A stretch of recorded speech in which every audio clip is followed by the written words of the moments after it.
So you were hired by NASA not because of your knowledge in astronomy, just because of your talent at painting? They enjoyed the way I painted things made things look real, like my understanding of light. How I could take something that doesn't exist in reality. After a certain point, I surpassed needing photos, and I could basically construct things that don't exist, understanding how light would hit form.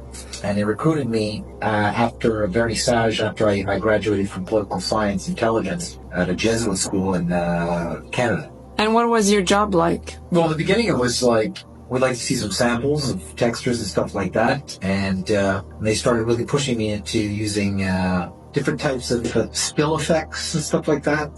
They already had an idea, like they seem to already have this system of textures or ways to make textures. So they asked me to, I guess I was just filling in on somebody else's work, like a predecessor who went into retirement. And once in a while I would get calls from a gentleman who was the head of the graphics department. You know, he'd ask me to change the color on things or the lighting. And then what they would do is they would send me like a drawing or an architectural drawing of like an instrument that might be scouting the surface of a celestial body, be it a moon or a planet. And then they would ask me to transpose these objects on the textures, and they would give me certain directions of like the light is at this angle, this time of the day, at this intensity, and then I would have to make the shadows congruous to the information they would make, and I'd have to make it look real. And can you explain to us what happened between your steady job that you just described and... It wasn't steady. It was on and off, and it was freelance. Okay. And what happened between that period and now? What is the turning point that made you totally dissociate yourself from what you were working for? Was about a year after I met some of the people I was working with over the phone and on computer at a function. And I think it was kind of like somewhat of an initiation to this division of NASA.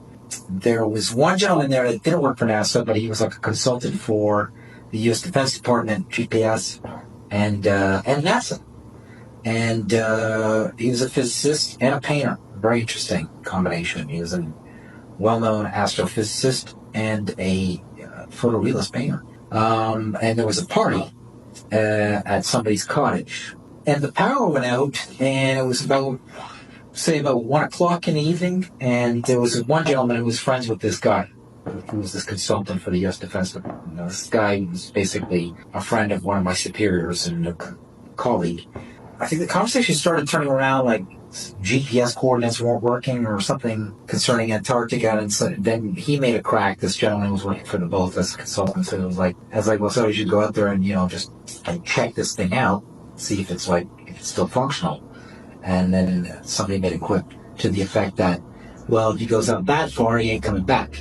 And I asked, like, well, what do you mean? Like, well, why wouldn't he come back if he can go back on his, because GPS doesn't reach that far. And then I was like, well, why doesn't GPS reach that far? I mean, is it too cold? And it's like, it's because it's flat. And they started laughing. They all started laughing. And my superior had quite a weird smirk on his face. He was watching me to see how I would take all this. And it basically, he took out some chalk. It was like a cement sort of plank floor of some sort.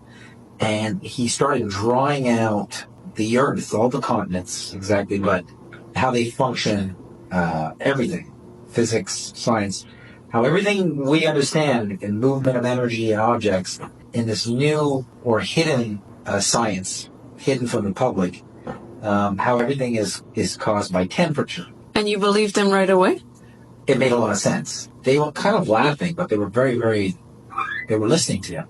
He seemed to be like kind of like this guy who's just this weird, I thought he was some sort of nut that these guys, but he was basically just like taking apart everything that they know or that they say every day in the office. He was basically explaining the flat Earth and how it works. He literally drew the UN flag, and I thought this was a joke. I thought they were fucking playing with me to see if they could convince me it was flat. What was creepy about the whole thing is that they were more laughing at me for not getting it. It never went back to it being a ball with these gentlemen. And then I started to scrutinize the actual images of the Earth they claim are photos. And it just started looking silly, like a cartoon. Like, why is the water so blue if it's reflecting the blue atmosphere, but I could still see the brownness of Africa? Wouldn't I be seeing Africa through the blue atmosphere? Like, why is the green and the brown of continents so clear with the blue of the water when the water of the oceans is just reflecting the blue atmosphere? And how come the whole thing, being 3 parts water, isn't reflecting the blackness of space? Like, I started seeing all these flaws. And the more and more I tried to prove this guy wrong, or just to find out if they were joking or pulling my leg, the more I realized they weren't joking. Not only has he proven NASA wrong, but even NASA's very own Robert Simon says the Earth is photoshopped because, well, it has to be. NASA has, countlessly admitted that the Earth is a flat, motionless plane in a lot of their documents, which are actually available in the public domain. So yeah, do your own research. This is just for entertainment purposes.